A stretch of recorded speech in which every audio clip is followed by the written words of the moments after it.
Well, he was born on February 12, 1988, in Phoenix, Arizona, and by the age of 11, he had begun to train himself to play the guitar, which he enjoyed. He was fantastic at it. He could hear a song and perform it on the guitar within 5 minutes. He was 18 on December 26th. He had recently graduated and hoped to make it big with a rock band. By this stage, he had been dating Heather Quan for roughly 6 to 8 months. They had known one another since they were young, but they had just lately moved in together. Heather was born on the 10th of April, 1985. So on December 26th, she was 21 years old. She was attending the University of Arizona and hoped to get into law school to become a prosecutor. So, on December 23rd, Ryan went over to his father, Don's house since Don was redoing his bathroom and Brian was helping out. Brian left late afternoon, and as he did, his father told him that because Christmas was approaching, we'd have Christmas dinner in 2 days on the 25th. And Ryan said, "Great, see you then." Christmas Day, December 25th, 2006, arrived shortly before supper was scheduled to begin. Don just calls Ryan to see what time he'll come. But Ryan doesn't respond when the entire family sits down to dinner. Still hasn't heard back from Ryan, so he decides to phone him again. Ryan, however, continues to remain silent. And then, after dinner, Don hasn't heard from Ryan, so he calls him again to see what happened, why he didn't show up, and if he is okay. However, he is unable to contact Ryan. So he and Ryan's mother decide to drive over to Ryan and Heather's house to check on him and make sure he's well, because it's quite out of character for him to simply not show up to dinner, let alone Christmas dinner, without informing anyone. So they get to Ryan Ho's apartment about 7:50 p.m. On the 25th, they knock on the door. There is no answer. They aren't even sure Ryan is home at this point because the garage is closed. So they're not sure if it's because no one answers the door when they knock. So they decide to contact the police to request a welfare check, and the dispatcher informs them that someone will be in touch. It took 3 hours for an officer to respond because Ryan's parents called at 8 p.m. They arrived at the house 10 minutes later and received no response until 11 p.m. When an officer eventually phoned them back and Don explained the issue, he stated, "We just need a welfare check. This is very out of character." A half hour later, 2 patrol cars arrive at the residence, and the officers approach Ryan and Heather's front door. They knocked again. They got no response. So they use their flashlights to check through the windows to see what is going on and if they can see anything.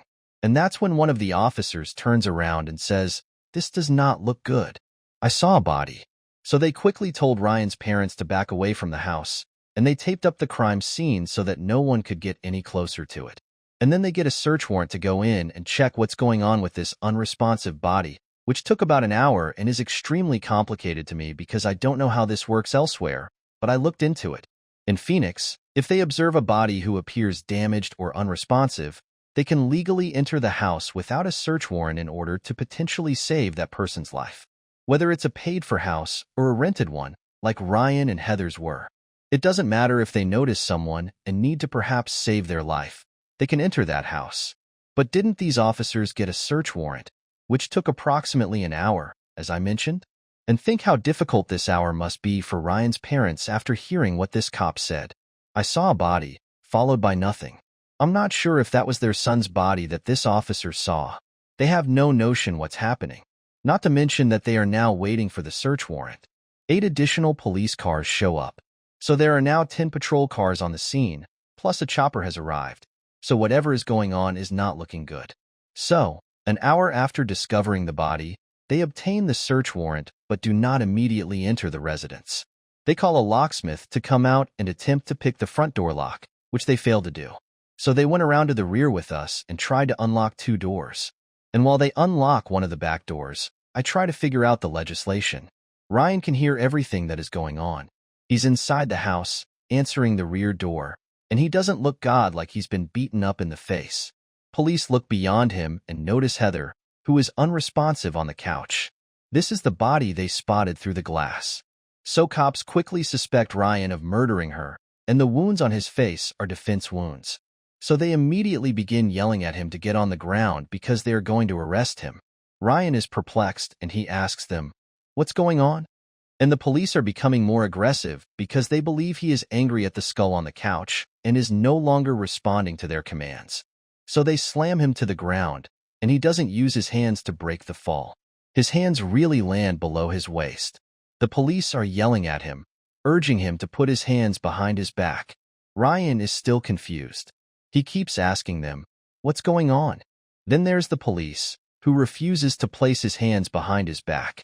The officer applies pressure to the left jaw, and it appears that he simply pushed that pressure point and informed Ryan that his hands were behind his back. I mean, I don't believe this because Ryan's left jaw cracked during this contact. So I'm not sure if that's because they didn't press a pressure point by punching him in the jaw, or if his jaw also broke his fall because his hands were cut. Either way, once they get his hands behind his back, they handcuff him and lead him to a patrol car outside the house. About 5 minutes later, a fire truck and ambulance arrive and go into the residence. And they were merely there to confirm Heather's death. So they were in there for maybe 5 to 10 minutes. They went back outside, got into the ambulance and fire vehicle, and drove away. So they did not check on Ryan at all. By this moment, Ryan's parents are completely unaware of what is going on. It appears that the cops have not kept them up to date. They have no idea Heather was found inside, or that the body they saw through the glass was hers. They had no notion she had been verified as deceased. They had no information about Ryan's involvement with the police when he was arrested. All they know is that their son hasn't answered the phone all night, and now he's in the back of a cop cruiser with his face badly bruised. So Don Ryan's father is extremely stressed. He is crying and walks to the patrol car to check on Ryan. That's when an officer approaches him and says, "Don't go near that car. Do not approach that car." And Don simply responds to him, "You know, I just want to make sure my son is okay." He takes another step toward the car, and then this officer intercepts him, comes between Don and the car, chest bumps him, and basically starts threatening him, practically saying, "Go ahead, take another step, see what happens," taunting this distressed father. So Don takes a step backward. He says, "You know, I'm not going to get arrested on Christmas night." The paramedics paid Ryan no attention. He must be fine. You know, we'll figure it out shortly. But he goes over to another cop and simply asks, "Please, I really want to see my son. I just want to make sure he is okay." And this other cop tells him that his son is well. He just received a black eye. "You should go home because it will be hours before you can talk to him." 4 hours. They left Ryan sitting alone in the back of this cop cruiser on the street while they, I believe, processed the crime scene and Heather's body. So, it wasn't until 5 a.m. On December 26th, the case's lead detective, Paul Dalton, eventually authorized an officer to take Ryan to the police station for questioning, and the first thing they did when he arrived was a process, fingerprints, photos of his injuries. They took 43 photographs of his facial injuries. Then they began the interrogation, which, as previously said, was videotaped in its entirety. So I'll include snippets from that interrogation in this video. But I'll also add a link in the caption to a video of the entire interrogation, if you'd like to see that. But just a warning, it is upsetting. It's absolutely, incredibly messed up, especially when you know the entire story from the start of the footage. You can see Ryan isn't doing well. Even before Detective Dalton enters the room and begins questioning him, you can sense something is wrong. He groans. He really shackled himself to the table, as if he was sitting there handcuffed. No one told him to handcuff himself, but while he sits there, he notices the shackle and simply slides his hand into it, handcuffing himself to the table. And then, 5 minutes later, he stands up and attempts to walk away as if he hadn't just handcuffed himself to the table. After that, he grabs a blank piece of paper and sits there for 5 minutes reading it. Despite the fact that it is blank, there is nothing to read on this sheet of paper. Detective Dalton eventually enters the room to begin the interrogation, and he asks Ryan some very basic questions, such as what his greatest school grade was. "What is the highest grade? Did you go to school?" "I do not know." "I do not know." "You do not know the highest grade. You got through the 8th grade. Have you graduated?" "Yeah." "Did you ever get?" "I do not know." "What was your highest grade?" B grade refers to letter grades. "I'm curious. Did you finish high school?" "No." "And your highest grade was 8th. And evidently, something is not right. I mean, he doesn't get this. A fundamental question. He claims he did not graduate, yet he did in fact complete high school. He claims that the highest grade he had was AB rather than revealing the actual grade he received in school. And I believe that the significant bruises he has on his face should make this type of confusion more clear. He would say, okay, his face is seriously injured, and he isn't understanding these basic questions, and he is misremembering details about himself. But Dalton either doesn't notice or doesn't care because he's looking ahead and asks about Heather. Do you have a girlfriend? No, you are not. Do you know Heather? Heather had a last name. I believe it was the one present at the time. I do not know her name. Heather. What is her last name? I do not know what you know. She's attempting to use the remaining phone. Friend with a very lovely, uplifting moniker. I'm not sure what prohibits the last name from being paid permanently. How old is Heather? 16. 17. I mean, he's acting like he doesn't know his girlfriend very well. He gets our ages wrong. He says she's 16 or 17, but she's actually 21. He mumbled something about nicknames before mispronouncing her surname. And he's extremely casual for a guy whose girlfriend had recently married and was discovered dead in the flat with him. So Dalton continues on, asking Ryan about the injuries on his face. By this point, the authorities believe Ryan has managed to control his girlfriend, Heather, and the injuries on his face are the result of her fighting back. What has happened to your face? Do you remember who hit you? Do you think it was Heather? Why would Heather hit you with an axe? I've forgotten why. What happened in an accident? Does anyone else know what happened in the accident? Heather hit. What happened? For her to strike you in the eye like that. She has just hit me. And I responded she is giving. She was having Christina with her hair, or something. I do not know. Who is Christine? She's on the first Ryan, claiming Heather hit him. For Dalton, that was essentially a confession. So Dalton begins to question more aggressively, and Ryan becomes more defensive and bewildered. And he just started spitting out random bits of information that, for the most part, didn't make much sense. Like he's panicking and saying strange things. He is bringing in random folks. He mentions a girl named Christina, but the cops have no idea who she is. She isn't Ryan and Heather's roommate because they already have one. But her name is Alicia. So when Dalton asks about Alicia, Ryan says he has no idea who she is. Dalton realizes this line of questioning isn't going to get him anywhere, so he returns to the subject. I do not know. And I honestly don't. I honestly don't. You simply don't know. I actually do, man. You do not want to tell me. I honestly don't know, man. I honestly don't. I simply want to go to sleep. Yeah. Ryan, you are not going away. He just appears desperate in what he's saying to Dalton. I do not know. I do not know. I am truly trying. And he keeps saying he wants to sleep, but he's visibly hurt and in agony. And he's quite bewildered about everything that's going on. Dalton asks him whether he owns the house he and Heather lived in. And he responds yes, which again is false, as if they are renting the house. You know what happened at your house last night? Are your parents the reason you bought that house all these years ago? Okay, my wife. And, to me, this does not appear to be someone attempting to hide something. I just think that if he was trying to hide something, he would either not answer Dalton's questions or have a more convincing tale. Why would he say, have a hit him, if he's attempting to pretend he doesn't know anything about the subject? And why would he lie about not knowing if he graduated? Why would he lie about owning the house he had just rented? To me, he does not appear to be concealing information. He just appears to be out of sorts. He's quite perplexed. He does not grasp what is going on. But, once again, Dalton either does not notice or does not care. He continues to ask questions. And he asks Ryan about Heather's murder, and Ryan has a moment of clarity in which he realizes Heather has died. There is a dead girl in your living room. Is she dead? Yes. There. I do not know. I'd like to know what happened in your house last night. The girl in the house has died. I'm not sure if she's on the couch. She's died. Dalton asks about the subject more aggressively. Lee and Ryan's narrative is always evolving. So he has changed his tale again. And now he claims that this man named Richie and his father broke and shot him with a bow and arrow, only to amend himself and say they used a revolver. And by this point, he's modified the narrative about what happened to his face. So he originally claimed that Heather was the one who hit him. Then he said that Alicia had hit him.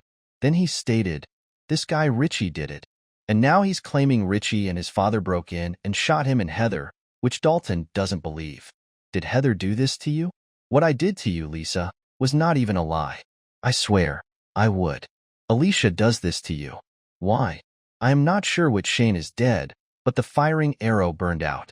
What are you talking about? Yeah, me and her with those. That is it. And Heather was not present. Eric wasn't present. It was only Heather and me. Does this indicate they hit you during the break in the back? Yeah. Heather. Richie hit you. Not Richie. And is that his father? Did they hit you? Yes. They each carried 2 revolvers, and they did not laugh when he appeared. Okay. You just mentioned they had bone arrows. Now they have revolvers. That is why we have lovers. They have a revolver. Yes. And then what happened? Then they shot us both. So he claims that he did not shoot Heather and that Richie is to blame, but he is a little unclear about the details. He claims that Heather's father shot her and that Richie had his brother, which is false, but he maintains the same tale that Richie and his father broke down and shot him and Heather. After 40 minutes of interrogation, Dalton eventually looks at Ryan's face and recognizes, speaking up for the bullet wounds in his skull. I mean, I'm not sure how he didn't understand it sooner. Not only does he have these visible terrible injuries on his face, but Dalton has acknowledged them. He has acknowledged his eye. He acknowledges that he has a hole in his nose. He has recognized that he should see a doctor. Remember that what occurred to your nose was the removal of a large portion of it. I do not know. He was basically acting odd during the interview. He was incoherent. He was plainly confused. He continued saying it to Dalton over and over. I do not know. I'm trying here. He was all over the place with his replies, as Dalton acknowledged on the questioning recording. However, he never considered the possibility that his behavior was caused by his injuries. I just think an experienced detective would have noticed this waste, and I believe Detective Dalton did. But he thought, well, he's better. I don't really care. And he hasn't even been proved guilty. They really just saw him in there with Heather's dead body with tunnel vision and were like, he did this. They did not want to consider the possibility that he was also a victim. They abused Brian and his family brutally. After taking a closer look at Ryan's injuries, Dalton summoned the fire department and an ambulance, and Ryan was quickly transported to the hospital in critical condition. His parents had no idea about any of this. The police had not contacted them once, so they had no idea their son was a suspect in a murder. They had no notion he was being interrogated. They only knew the time was 7 a.m. They received a call from St. Joseph's Hospital stating, "Your son is here in critical condition. He's been shot twice in the head, with 1 bullet trapped in his brain." So Ryan's parents raced to the hospital, where they were instructed that he should have sought medical attention as soon as they learned about the injury. Instead, he was imprisoned in the back of a patrol cruiser for 4 hours, interrogated for another hour or so, and then sent to the hospital 6 hours later after they discovered all of the injuries on his face, and thus deplete those 6 hours. His brain had been bleeding and bulging. They discovered that he had many injuries, one of which was not the consequence of gunshot wounds. And of course, his left side of his jaw was shattered, which was thought to have been caused by police. When they captured him, they couldn't operate on him right away since the bullet had traveled through his nerves before lodged in his brain. And as time went, there was no longer a collective sinuses, which led to an infection. So they had to treat with the infection quickly, and they couldn't operate until the 28th of December. And then, during the operation, doctors had to remove a portion of his brain as well as both of his eyes. However, they were able to reattach his right eye and allow him to see through it. I spent 35 days in the hospital before being released to his parents' care because he would never be able to care for himself again. He had to live with his parents, who had to become his full-time caregivers. He suffered terrible seizures for the remainder of his life. And these 2 things were the direct result of not only being shot in the head, but also not receiving any medical assistance for 6 hours. During Ryan's stay in the hospital, the Phoenix Police Department did not check on him once. They did not try to ask him any questions. They did not attempt to make any arrests. Despite the fact that Ryan told Dalton during the interrogation that a man named Richie and his father were responsible for shooting both himself and Heather, they did not attempt to locate Richie or his father, despite how simple it would have been, as you will see. Let's begin with what happened on December 25th. In 2006, Ryan Wohler, 18, and his girlfriend, Heather Quan, 21, were at home watching a movie before going to Ryan's parents' house for Christmas dinner when two men broke in. And these two men were 23-year-old Richie Kaba and his father, 54-year-old Larry Carver, and Richie and Lowry are simply bad guys. Larry had been arrested at least 6 times before December 26th for domestic violence, assault, and assaulting a police officer. He had also been in contact with the police numerous times over the years for other crimes for which he had not been arrested, such as assaults, threatening individuals, weapon misbehavior, and theft. Richie had a more extensive criminal record than his father, dating back to middle school in 1998. He was arrested for serious assault on his father, although he had committed numerous more assaults over the years. In 2000, when he was 17, he committed armed robbery by approaching a car and stabbing the man inside before snatching the man's wallet and CDs. For this, he received a 4-year prison sentence. So he was in prison from November 2001 until December 2005.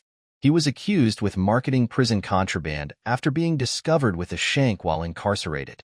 He was also examined by a psychiatrist in 2000 while awaiting trial. And this psychiatrist stated, and I quote, "His moral structure is so weak that his internal control mechanism, his conscience, has no influence on his behavior. That is, he can abuse himself and others just as easily as he may drink water. I would rate Richie's potential future behavior as high risk." And the psychiatrist was correct. He began acting out as soon as he was released from prison in December 2005, committing numerous acts of domestic abuse, criminal damage, and assaults. Now, after being released from prison in December 2005, he was residing in the house Ryan and Heather would later run. So, stay with me here. It's just a bit complicated. So he was the tenant before Ryan and Heather moved in. He left it with a man named Eric. And a guy named Eric eventually kicked Richie out. I am not sure why. Ryan ended up moving in with Eric. So it was Eric and Ryan who lived there after Richie was kicked out. During the time Ryan and Eric were living together, Eric had a bit of a confrontation with Richie because he caught Richie sneaking around the backyard and pulled a gun on him, telling him never to return. Following the event, Eric moved out and Heather moved in. So Ryan lived there. Then they got a roommate named Alicia. So by December 2006, Ryan, Heather, and Alicia were residing on this property. During the period when there was only the 3 of them living there, Richie would come by and say, "Hey, has any of my mail arrived? I used to live here." And they said, "No, it hasn't." And then, about a month before the murders, they spotted Richie in their backyard one night and asked him, "Dude, what are you doing here?" Here's Richie's excuse. He said, "Oh, I used to live here. I used to have a 4-foot iguana, but I lost it, and it only appears at night. So I'm just here to see whether my iguana is roaming around." There was no confrontation or anything. They were basically like, "Dude, you gotta go." That's ridiculous. Richie laughs. But I doubt Richie was there for a 4-foot iguana. I believe he was just checking the place out. He probably spotted Ryan's guitars. He presumably grabbed some of their computer equipment and thought, "Okay, this is a good place to break into because I used to live here." He actually knew how to unlock the back doors from the outside. So he probably just thought it was a good opportunity. As I mentioned, the 25th of December, 2006 arrives, and Heather and Ryan are at home watching a movie before going to Ryan's family's supper. And about 5 to 8 p.m., they hear a big disturbance at the back door. So Ryan goes to investigate, and it's Richie and his father attempting to break into the house because they know no one will be present on Christmas Day. So there will be no witnesses. Everyone will be out to celebrate with their family. And it's almost like the perfect crime. They know how to get inside. If any of this DNA is discovered, well, it's not that dodgy because he used to reside at the house.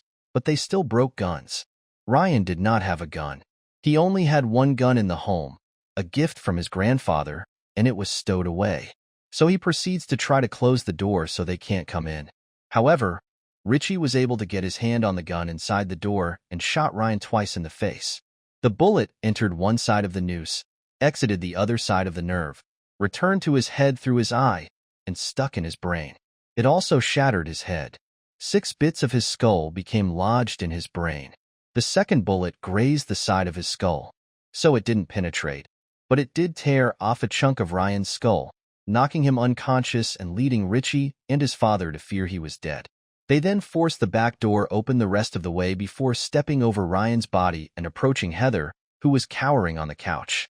Richie then shot her once in the head from point-blank range, killing her. Richie and his father, Larry, then stole the guitars and electronics from the house and fled the scene. Then, at 7:50 p.m., Don showed in and requested the welfare check. The police arrived 3.5 hours later, took another hour to enter the residence after requesting the search warrant, and did not provide Ryan with medical assistance for another 6 hours. So you can see why it would have been so simple for the police to hunt these men down if they had even looked into Ryan's statements for a second, or gone into the hospital to ask him any additional questions, as Richie used to rent the property where Ryan and Heather were killed. He was no stranger to the police, nor was his father. It wasn't until 2 weeks after Ryan returned home that the Phoenix Police Department sent someone out to ask him 2 additional questions. Of course, Dalton was not the one who was sent out. Richie was detained 4 days after the police questioned him and Harm. And then, approximately a week after Richie was detained, Richie's mother stated that Lori's wife, Cheryl, went into the police department and informed them that her husband was also involved. A few days later, Larry was arrested. And here's the real kicker. After Larry was caught, they had to set the dogs on him, injuring him before even transporting him to the police station. They took him straight to the hospital and treated him, unlike Ryan, and they had no idea Ryan was guilty. But they know he's guilty. Make sure it makes sense. Richie and Larry's joint murder trial was scheduled to begin around a year and a half later, but 3 days before the start date, Larry's wife, Cheryl, recanted her statement and basically stated, "I'm not going to testify against my husband." Richie stood trial alone less than 2 months later, in June 2008, and was convicted guilty of felony murder, burglary, aggravated assault, and weapons misconduct. And he was sentenced to natural life without parole. Convicting Larry was a little more difficult because his wife, Cheryl, was the one who essentially turned him in. She then retracted her comments and cited spousal privilege. And their entire case against Larry was predicated on his wife Cheryl's allegation. So this family had to battle for it, and the statute basically allowed an exemption to spousal privilege where one spouse voluntarily gave law enforcement with information about the other's involvement in a major crime. So, under the new statute, Larry was tried again in 2011 and found guilty of first-degree murder, attempted first-degree murder, burglary, and aggravated assault. And he was sentenced to natural life without parole. Despite the limited amount of justice, it does not reverse what happened to Ryan. As previously said, once he was discharged, he was no longer able to care for himself, thus his parents had to become his full-time caregivers, and Ryan had to live with the consequences for the rest of his life. He had incredibly severe seizures, which he was medicated for, but he still suffered from them on a regular basis. During one of his seizures, he bit off part of his tongue. Another person led him to smash his nose. During another, he shattered his ankle. When I got stuck in the headboard, he had a seizure face down on the gravel, and his father stated it looked like someone had applied sandpaper to every extremity that had come into contact with it. In November 2015, he had a seizure in a grocery store, requiring 40 stitches in his face and head, as well as suffering from the damage caused by the seizure. And it's simply devastating. His brow bone is entirely enlarged, and there are only blood and scars everywhere. Ryan died on January 20th, 2016, at the age of 27, after suffering a seizure that resulted in a brain hemorrhage. Ryan's death was ultimately caused by Richie and Larry's gunfire, as well as the 6 hours he went without medical attention. They could have been charged with his death, but Ryan's family decided it wasn't worth the pain of another trial, especially since they were already serving life sentences with no chance of release. The Wallace family now simply wants the city of Phoenix and the Phoenix Police Department to accept responsibility for the grief and suffering they have inflicted. Don and Ryan sued the city of Phoenix and the Phoenix Police Department for delaying treatment of gunshot wounds to the head. However, the Phoenix Police Department declined to accept any responsibility. They actually found a doctor who would testify that Ryan's 6 hours without treatment would have made no difference, and that he would have sustained the same injuries regardless of whether he received treatment sooner or later.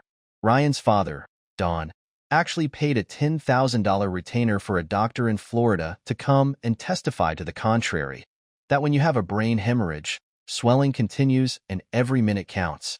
Ultimately, the Phoenix Police Department found a judge who accepted their doctor's testimony and dismissed the case 3 weeks before it was scheduled to go to trial.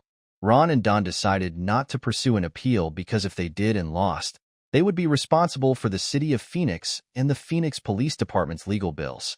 And they just felt like everything was stacked against them, and they were going to lose because they were up against police officers with connections. Detective Paul Dalton was not disciplined or suspended despite his complicity in lying. He lied throughout his deposition, despite the fact that the interrogation footage directly contradicted his testimony. For example, when asked if there was a specific method for dealing with an injured suspect, Dalton said there was none. It was only a matter of judgment on the side of the officer, who stated that Ryan was answering his questions correctly in this situation. He'd expected him to. I'm sorry, but if Detective Dalton claims that Ryan answered all of his questions throughout the questioning in the same way he would expect anyone else to, I'm not sure how he passed first grade. Are you telling me you're all over the place here? Number 1. Ryan, you need to start telling me the truth because your tale isn't making sense. I am trying. I do not know. Please ask me anything. I will tell you what you are asking for. I'm trying. And you are not even close to the truth. During the deposition, Detective Dalton also stated that sleepiness or delayed responses to his questions are symptoms of an emergency. But all he could see was Ryan's black eye, his words looking ancient since they were scabbed and no blood. So he didn't believe he needed medical attention for a black eye. However, this is refuted by the questioning tape. Ryan is bleeding, according to photographs obtained soon before the interrogation. It indicates that there is no scabbing. The gunshot wound on Ryan's nose even shows fresh inside skin. Also in the questioning footage, Dalton informs Ryan that he can see a hole in his nose. He also advised him on the interrogation video that he should visit a doctor, that his injuries looked serious, that he shouldn't sleep, and that if they are concerned about a concussion, he should go to the doctor or call me. Yeah. All right. Huh. Yeah. That's horrible. I'd say it's pretty bad. I just want to sleep. I said, Yeah. If you get a concussion, all you remember is that your nose is missing a large chunk. I do not know. Detective Dalton also said that he followed up with the hospital on December 26th to see how Brian was doing, and that the doctor informed him that it was simply an assault and that Ryan was being nasty to the nurses and staff. And that simply cannot be true. There is no way a doctor could convince him it was a routine assault. When he was taken to the hospital in critical condition after being shot twice in the head, there's no way this is merely an assault. DA Detective Dalton has also misled about case details in the past to fit his own story. He was never disciplined or suspended, and he remained with the Phoenix Police Department until his retirement. If you thought things couldn't get any worse, you were mistaken. According to reports, the Phoenix Police Department attempted to backtrack and claim that the shooting occurred on December 23rd rather than December 25th, in order to create more distance between when Ryan received medical treatment and when he was discovered. So they're attempting to imply that this 6-hour period was meaningless because he had these injuries for 2 days and we couldn't find him. So we couldn't even get him help for 2 days. There is plenty of evidence to suggest that the shooting occurred on the 25th. Heather's initial autopsy determined that she died between 5 and 8 p.m. The date is December 25th. Her tombstone and obituary bars state the date as December 25th, but about a month or so after the shooting, they came back and said, "Oh, no, she died on December 23rd. Something tells me that an autopsy and time of death would be more accurate when the initial autopsy is performed, rather than a month to a month and a half later. Ryan also confirmed that the incident occurred on Christmas Day, December 25th, 2006. Ryan and Heather shared a roommate called Alicia, who also stated that it must have occurred on December 25th. I don't know about you, but if I had 2 roommates and one of them was dead on the couch, I would have noticed it if she had been sitting there for 2 days. In the interrogation footage, which took place on the morning of December 26th, Detective Dalton can also be heard saying what happened last night. Why would they do this on Christmas Day, assuming it happened on December 25th? What happened yesterday night? You know what happened in your house last night, so why would they come on Christmas? I do not know. I mean, the evidence is in the pudding. Ryan's injuries were likewise not accurate. Injuries that are only 1 day old. You can see in the photos that were taken minutes before the interrogation that there is fresh internal flesh on the bullet wound in his nose that would have scabbed over if it was a 2-day-old injury. Not to mention a lot of the bruises on his face would have been darker in color than they were during the questioning footage if he had sustained them 2 days earlier. And if you're wondering why the Phoenix Police Department reportedly changed the date of the incident and claimed it took place on December 23rd, the answer is easy. Ryan and Heather ordered pizza that day, so they assumed the shooting occurred after they ordered it. That makes so much sense. But that's it for this case. And I'm looking forward to hearing your comments since, while I've been frustrated by other cases, this one has left me feeling very frustrated. They left him sitting in the car for 4 hours after he was shot twice in the head. It's almost unbelievable that he was cognizant and awake during that interrogation. For hours later, it was evident that something was wrong with him. And you will never convince me that Detective Dalton was unaware and simply chose not to care because he believed Ryan was a martyr. And it wasn't a quick thing. Ryan had to suffer for 10 years afterward from severe seizures and other consequences caused by not only the gunshot wounds, but also the 6 hours he was denied medical attention. And I can't imagine how awful this must be for his family. Yes, the 2 guys guilty for the shooting are in prison, but the men responsible for failing to provide him medical attention and maybe causing further injury are not. They must continue working. They were not reprimanded, and they simply worked until they could retire.